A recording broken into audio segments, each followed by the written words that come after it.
సమానా శంకర్ లేడా? లేవలేదన్నా పండుకున్నాడు. ఎందుకన్నా? శంకర్కి 50,000 రూపాయలు ఇచ్చిన, ఫోన్ చేస్తే లేపుతలేడు, కలుపుతలేడు, అసలు ఇస్తానన్న టైంకి ఇవ్వలేదు. 50,000 రూపాయలు అప్పు తీసుకున్నా. ఏం చూస్తున్నావు? నీ తమ్ముడు నీళ్ళు లేపో.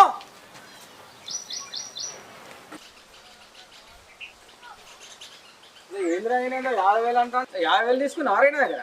తీసుకున్నా. దేనికోసం తీసుకున్నావు? ఇంకేదో తీసుకుంటా, మందు కోసమే తీసుకున్నా. మీ ముచ్చట రాపుర్రి, నా డబ్బులు ఎప్పుడు ఇస్తారు?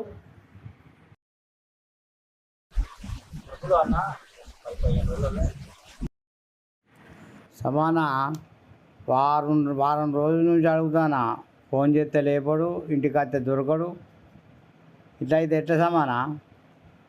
నువ్వు కూడా ఇట్లా చేయకుండా టైంకు నా డబ్బులు నాకు అప్పచెప్పు, మర్యాద ఉంటుంది.